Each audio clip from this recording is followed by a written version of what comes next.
सब भेद और फर्क मिटा के, सब गोद में तेरी आके गूंथे प्रेम की माला।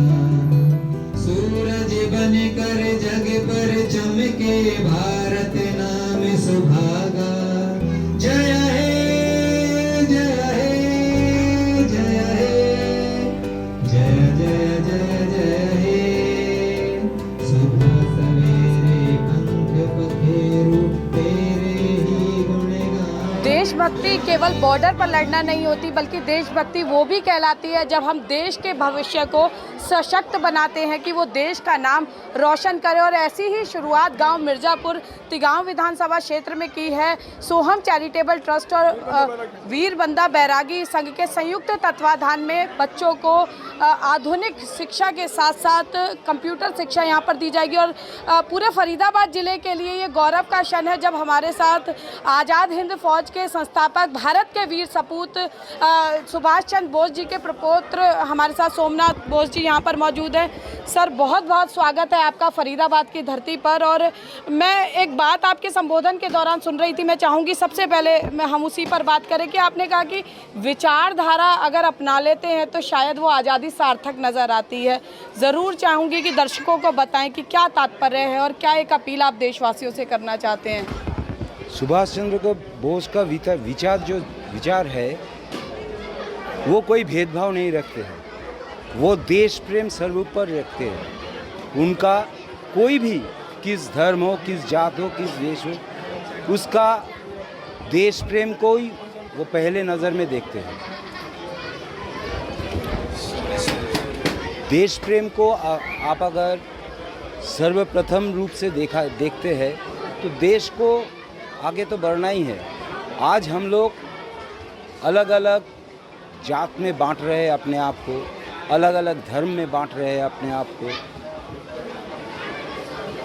ये तो अपने देश को कमज़ोर करना है। उनके साथ 60,000 सेना थे, आज़ाद हिंद फौज में 60,000 सेना थे। उसमें अलग अलग जात का था, अलग अलग धर्म का था। अगर उसको बांटने लगे उन्होंने तो ये 60,000 सेना तो अपने आप टूट पड़ते। एक साथ लड़े, उसीलिए ना उन्होंने अंग्रेज़ों को हटाने में कामयाब हुए। और ये क्लेमेंट एटली 1956 में जब भारतवर्ष में आए थे, उन्होंने बोला था कि कुछ नहीं को और दूसरा कोई कारण नहीं है। आज़ाद हिंद फौज हो सकता है मोइरांग से वो वापस चला गया, पर जब हम लोग का अंग्रेज़ों में जो भारतीय सेना लड़ रहे थे फ्रंट में, वो लोग जब वापस आए तो अपने का नहीं, वो आज़ाद हिंद फौज का वीरगाथा गा रहे थे गांव-गांव में। उससे उन लोग को भी तो जागरूकता आए। जब आज़ाद हिंद फौज का सेना 1946 में लाल किला से आज़ाद हो गए, वो लोग अपने गांव जाकर उनका वीरगाथा व्यक्त किया।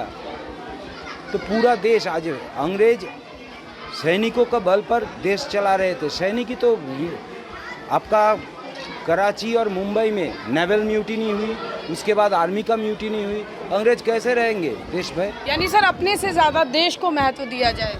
एकदम अपने को महत्व देने का मतलब ही है देश को महत्व देना। और जो भी हम कर रहे हैं उसके असर देश का कैसे आ रहा है, अच्छा या बुरा, ये एक बार सोच लेना चाहिए। जी बिल्कुल, बहुत सोचने की ज़रूरत है। तिगांव विधानसभा क्षेत्र से विधायक राजेश नागर जी हैं। सर, एक टीस व्यक्त की सोमनाथ बोस जी ने और कुछ मांगे भी मंच के माध्यम से रख रहे थे, सरकार तक पहुंचाने में क्या भूमिका रहेगी? आज आपकी विधानसभा की धरती पर पहुंचे हैं। देखो, इसके बारे में पहले भी मेरे ख्याल एक कोई कमेटी बनी थी कि इसके बारे में जांच हो, और जो भी हमसे और हमारे विधायक नरेंद्र गुप्ता जी से होगा, हम आगे इनकी मांग को रखेंगे। और पूरी उम्मीद है कि आगे हमारे केंद्र नेतृत्व इसके बारे में सोचेगा। और विधायक नरेंद्र गुप्ता जी मौजूद है। सर, हम देखते हैं कि शहरों में एनजीओ बहुत सक्रिय होती है, लेकिन गांव में जिस तरह से बच्चों के भविष्य को संवारने के लिए अब लगातार शहर चलकर गांव की तरफ आ रहा है, किस तरह की पहल मानते हैं देश के उज्जवल भविष्य के लिए?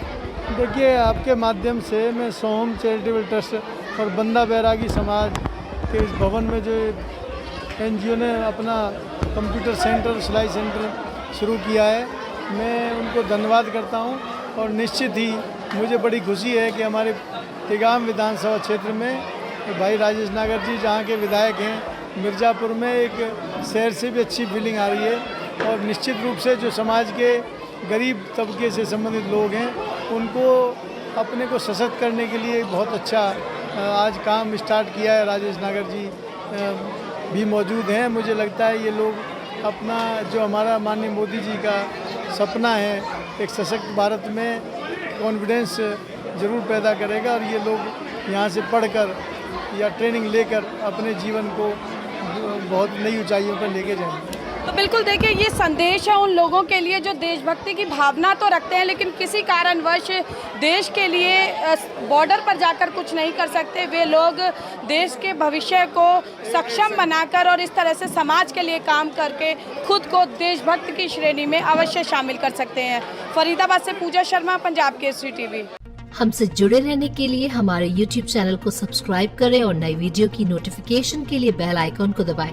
अगर आप ये वीडियो Facebook पर देख रहे हैं तो लाइक जरूर करें और ज्यादा से ज्यादा शेयर करें। धन्यवाद।